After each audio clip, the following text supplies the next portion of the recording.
right, have at it. Have you put anybody on PUP today? No, so you guys all saw the news with Darrell Luter. He was put on at an earlier date. To come, now we still have physicals, but to come, Mitch Wishnowski could be a guy that would actually go on NFI. He tweaked his back, just lifting weights away from here, and so he may be an NFI situation, which is really the same rules as a PUP, just didn't do it here. Specifically Brock Purdy? Now Brock's cleared and ready to go. He's been cleared. He's gonna be without restrictions. Now, having said that, we're sticking and we're adhering to a plan that's been put in place for some time. And he got after it the last couple days. We upped his pitch count, so it was kind of the peak of the buildup. And so he'll take off day one. And but we believe in that plan. So he's cleared without restriction. There will be some time off, due to pitch count and all that, sticking to the plan. But the great news is Brock has worked his tail off and he's ready to go. Safe to say he will be Kyle, will he be the quarterback who takes the first reps with this team? Will he be running with the first team offense? He will when he's out there. The throwing plan's a little different. We're never gonna have him go 3 days in a row. And so like today he threw, just with his schedule from the weekend and everything. So today he threw, so tomorrow he won't practice. So the other guys will do the same thing as OTAs. They'll both go with the ones. And then Brock will have practices 2 and 3 to go. And then take the next one off. So we're going that way. That time frame that was cited was 3 months, 3-month ramp up program. It's been 2 months since he started throwing. Yeah. I mean, obviously, but is it safe to say that he's ahead of schedule? Dr. Meister, everybody had always said, now remember, we're speaking in timelines. These are guidelines, but there's markers along the way. He's continued to hit his markers, and to the point where Dr. Meister, Dr. McAdams, they felt comfortable. Our guys felt comfortable. A lot of that's a testament to Brock and his work ethic, some good genes, and I think it's all good news. Is there a time frame for when he'll be just full go, 3 days in a row, keep going like normal? Yeah, but I think the goal is a couple weeks from now. I haven't looked that far past. We won't change that till that happens, and as long as it keeps staying on the course, then I'll eventually go all the days. And as far as the quarterback tomorrow, will it be like the spring where you'll alternate Sam and Trey as with the ones? Most likely. We're gonna go through that this afternoon as the coaches, so that is most likely what we're gonna do, but hope you guys allow me to change my mind. We do it differently, but we'll make sure it's even for them, whether we split it up that one day or we give one practice and the guy the next one that Brock's not there. And are you guys going 3 days on, 1 day off this year, this summer? Yeah, that was our goal last year too, but the NFL had a mandatory welcome back to NFL practice that was on the 4th day, so we didn't have a choice. So we only did 4 in a row, the first 4, because of that mandatory back to work, I guess, that everyone did. We don't have that this time, so we're able to do 3 the whole time. Where do things stand with that Nick Bosa and his extension? So look, everyone, everybody's report today, 12:30 is our first kind of event as a team. That will be our conditioning test, our tempo run as we call it. And I've seen various players, have not seen Nick. And I would expect he's not here to start off. We're working, we're having really good communication with Brian Arel. He's got good, competent, and people we have an immense amount of respect for, working for him. And we're working diligently to try to come to an agreement. I think the challenge is talking about a real special player, talking about one of the better players in the league. You could argue that could simplify things, but I think at times it's just finding that sweet spot, and we're in the right spot. And we're committed to working towards that. Just spoke with Brian this morning. We're also committed. You guys might have heard Mike Brown today. We're going to keep things private.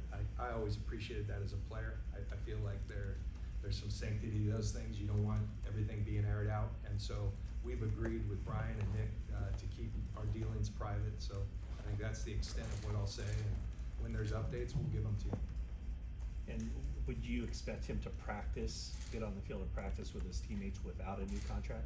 I wouldn't. That would surprise me. That would surprise you, and that's a mutual decision, coach, or team and the player. We want all our players to be here. We've got a pretty good track record of having our guys here and done, with contracts, so, like I said, this one may be perhaps a little more complex and no timelines there, but I can tell you that we're working hard, we have good communication, and we gotta keep doing that, and With the trend of players holding. interest is mutual. With the trend of players holding in, is there an expectation that he might show up but then not practice? I think it's different in his situation, because he doesn't, I forget what the fifth year option or whatever, he's not getting fined $50,000 a day. So he's not in that same situation, so.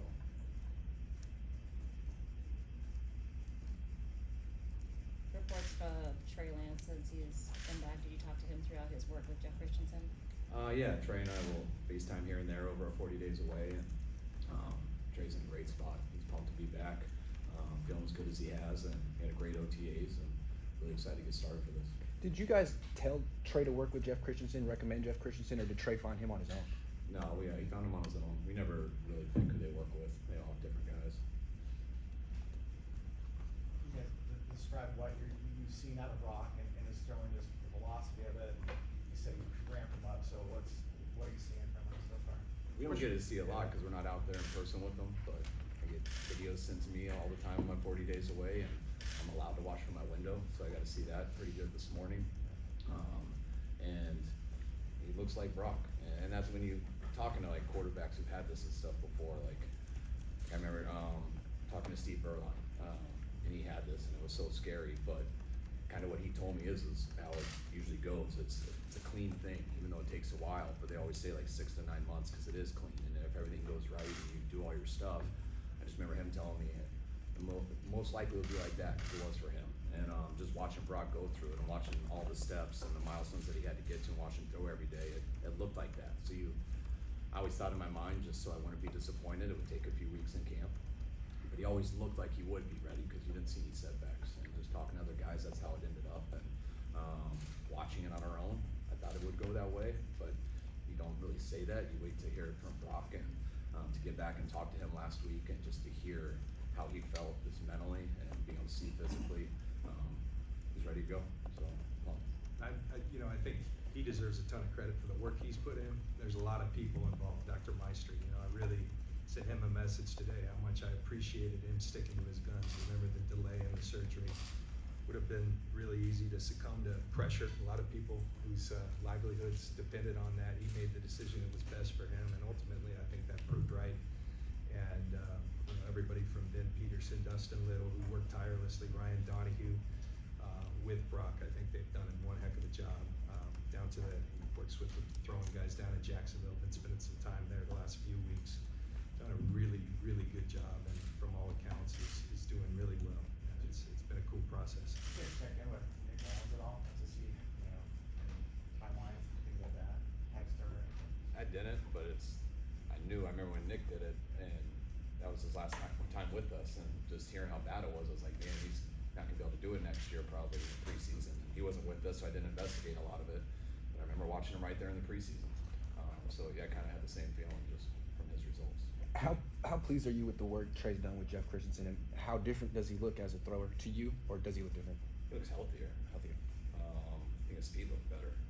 I think sometimes I'm not taking away anything from Jeff, but Trey has put all the work in. It's awesome that he had a guy that he can do that stuff with, but it's exactly what Brock did. It's what Sam Darnold does. Never had a quarterback who doesn't do that. They all do that. It's like golf pros, they go to work on things with their swing and stuff like that. And I think the most important time is after the season, that March, April before OTAs. And it's always extremely important the 40 days away. Trey's done that the last 2 years. He just went with a different guy this year. Has Brock lost any velocity on his football that you guys can tell since the surgery? We're watching from afar. He's easing into it.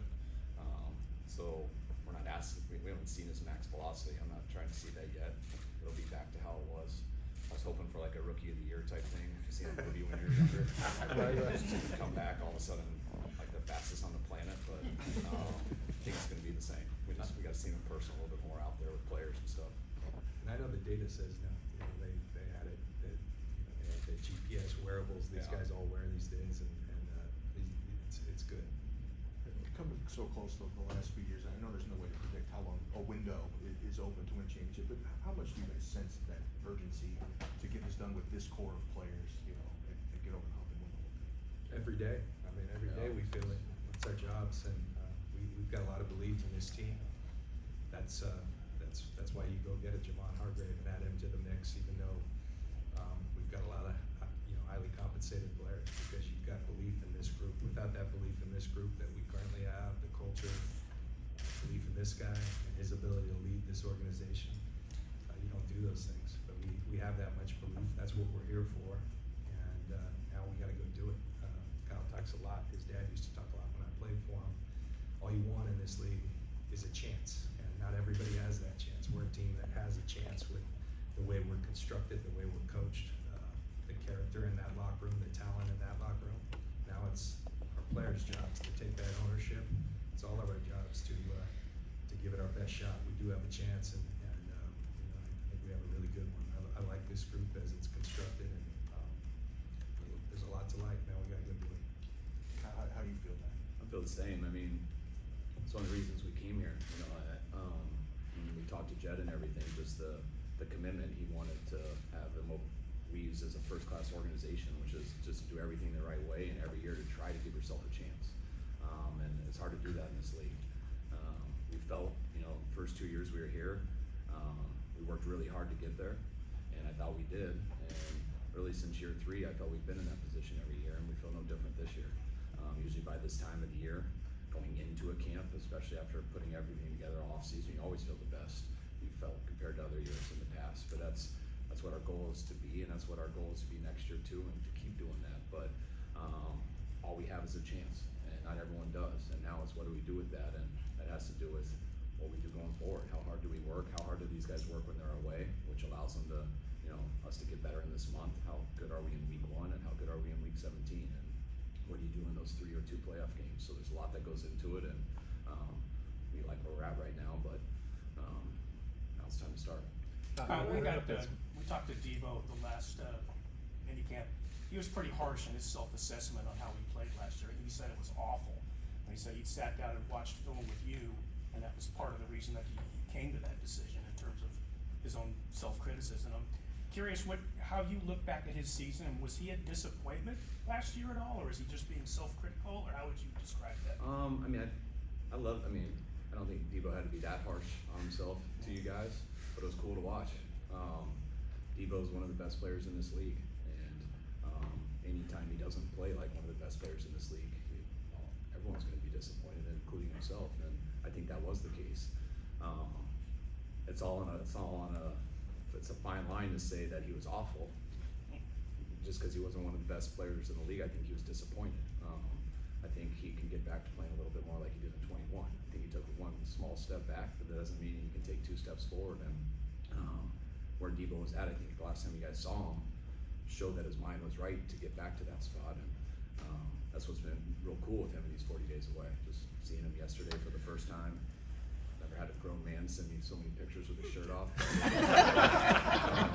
And I can tell he's put the work in. So I know you guys heard him that day. That's the last time I really heard him. But I see better than I hear, and Deebo's in a really good spot. I'm really excited for Deebo this year. John, we spoke about Trent Williams on the exit interviews last season, and about that quote he had considering retirement at some point. How was the offseason for him? What were those conversations like for you both with Trent? He's never told us that, so and I'm glad. Trent's and he's still playing at such a high level. He's a special player. I mean, he's a rare. I think I've played with some greats, but you think of the Saps, the Derek Brooks. I mean, Trent is in that ilk, and he's a special human being, special athlete, and he's always ready.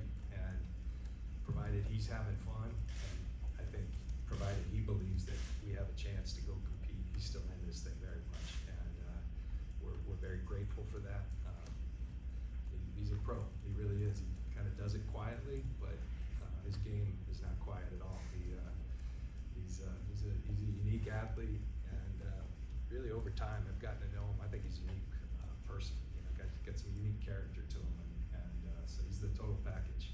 And when you have the total package with a guy that much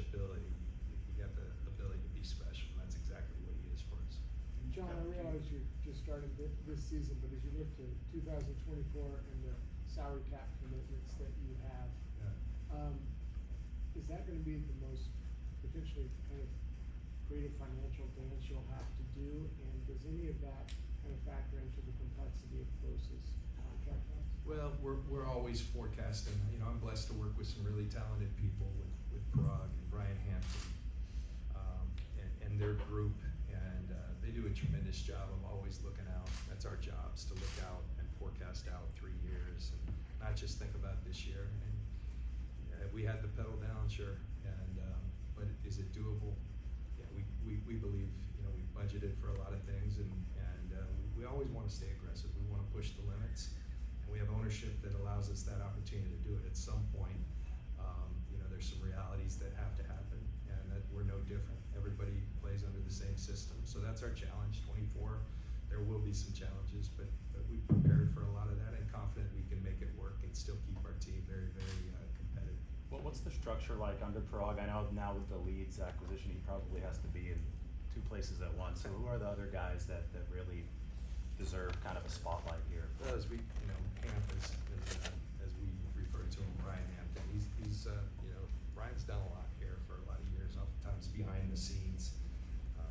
You know, Prague's group has been a very talented one.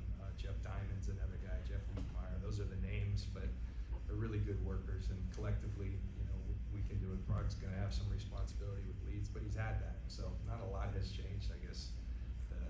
The enormity of his role maybe, and, you know, focus and attention. Prague's a multitasker, he does things well, and, you know, we're confident in our ability to handle these things as they come. John, We'll take 3 more. Clarify Luter's injury and whether you need a replacement for Mitch. No, we don't with Mitch. It's nothing we're concerned about long-term, but you know, with the back, you want those things to quiet down, before they, you know, if you don't, they can become chronic. So we wanna put that to rest. And, we don't think it's too serious. Now Luter, you know, in one of the last OTAs, hyperextended his knee. It resulted in a deep bone bruise. He's working his way back, still has a few weeks. He's a kid who really had impressed us throughout the whole draft process, but then in his work here, sharp kid. That's a tall order for a rookie, you know, especially not getting all the reps. We believe he's somewhat, we'll see, you know, he's got to prove it, but he's uniquely equipped because he's like wise beyond his years is in our experience with him. Now he's got to go do it, and I can tell you he never left here. His focus on the rehab was just excellent. So he's trending really well, but it is gonna take some time. So not ideal, but that's where it is. Kyle, this might not be different than years past, but when you have Brock gonna be the number 1, how do you work that backup situation as far as trying to get enough reps for Trey, who got all the reps last year, Trey and Sam Darnold, and then while mixing Brandon Allen in there too? Is it a bigger challenge this year than in years past? It is, just cause, just there's more musical chairs with just one guy not always there and take some days off. The fact that I was planning, because I was trying to be safe, that we'd have still a couple weeks before Brock came back, so the thought was always that we would just keep it going the same with Trey and Sam, but I always was ready that this could happen, so the fact that this did happen is good. But you know, Brandon came on and did a really good job in OTAs, so that's to me what makes it a little bit harder, how to fit in a 4th guy, but he earned that. So that's what we're gonna have to figure out as a staff with reps and everything. The 1s and 2s, pretty much they get the same reps. So it's not a problem with the 1s and 2s. The 3s are the ones who don't get as much. I keep reminding Brock, you know, might be stressed out he's missing today or something. I keep reminding him all he got were 3 reps last year, for like the first month. So he's gonna have a lot more reps regardless of what happens this year. But that's now we gotta figure out for the 2s, because Sudfeld got those mainly with the 2s last year. Now we're gonna split those up with those guys, and I know that'll bleed into the 3s, but when it's said and done, hopefully it'll balance out. I know we're gonna give them all an op, and that's also why those preseason games will probably be a little bit more for those guys too than they have been in the past. The degree to which Christian McCaffrey gets after it during OTAs, I mean, it's pretty noticeable. I'm curious, once training camp hits, how much do you have to sort of tone him down, or is he good about backing off himself, or how do you get him through week 1? Christian's a very conscientious guy. Like, he knows everything that goes into his body, every step he takes, everything. He's a psycho in that way, in a very good way. So you don't have to worry too much about it from our standpoint, because he's pretty communicative with us. But we have a plan with him. We have a plan with a number of our guys, and usually our plan's pretty good. So they don't. Sometimes they ask us for more. Usually, so I bet it'll play out all right. But Christian's not a guy who would ever have a problem coming and telling us, hey, I need to shut it down for a couple of days. But the way this is, the way it's 3 days on, 1 day off, the way we high-low our reps, the number of guys that you have at the positions, we've always given vet days and stuff. It's really hard to give a vet day now because the whole team has them naturally. But that's stuff that we know we need our guys ready for the season. It's our job and them to make sure they're ready to go in the season. Sometimes it's really tough just to get to week 1. If you just get to week 1, it's really tough to be there in week 4. So we got to make sure to build these guys the right way. And when you have a guy like Christian who did OTAs the way he did, the way he does really probably every single day except for probably 3 weeks right after the season, you don't worry about it too much. You don't have to do as much on them in training camp. There were a couple guys on the side field during minicamp, Dre Greenlaw, Juwan Jennings. Any updates on them? Elijah Mitchell? They're all, we haven't got it from everyone, but we've talked about everyone so far that we think are the only possibilities of pup. So all those guys should be good. That's what everyone's going through their physicals now, so it's not finalized, but there's no one on our mind that we're expecting not to be ready that we haven't mentioned. Branch, last one. Apologies, this is too touchy-feely, but the last, 3 of the last 4 years, the way the season has ended, pushed the boulder almost all the way up the hill and then fell down. I mean, is it something you have to discuss with the team, like some sort of psychological toll, like something, that's kind of looming there that you need to address, or you just like, dude? I mean, address like, go to 2 years ago, I'd like to address doing better on 2nd and 1 and 3rd and 1, so we don't give the ball back to the Rams. And then if we do, maybe catch that pick or don't get that whole shot down the middle. The last game, I think we all kind of know how that went. So there's things we got to get better and get to that point at. Our goal is to make the playoffs, and then our goal is to have 2 games at home, because we all know what everyone's ultimate goal is. And so we kind of look at it in that stride, but to sit there and make some mental thing out of stuff, I don't think it has been a mental thing. I think we've had our opportunities. That last game last year was a little bit different just because of the situation that none of us had experienced, just playing that whole half without a quarterback. The year before, there was things we had to get better to finish. I felt like we did. We got to make sure we get back to at least where we were last year, and we got to take steps forward to get better.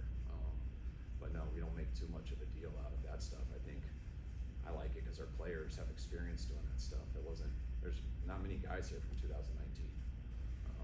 We lost a lot of guys here last year, but there's so many people in our building that have been in an NFC Championship game or a Super Bowl. And once you do that, you know how different the NFL is.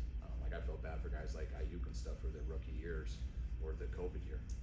And all they got to see were no fans in the stands, and we didn't have the best record, and we had to live in a hotel for a month, and they don't get the passion quite the same. Almost every guy on our team has felt that passion getting that close, and that's to me what makes the off season so much better. That's why guys work differently and stuff, because when you get close, it usually makes you stronger, I think, if you're willing to go through it again. It's a long road to get there, and that's why you got to do stuff in the right season. But when you get close, you usually get stronger if you can handle it the right way. All right, thanks, guys. Thank you. All right, thanks, guys.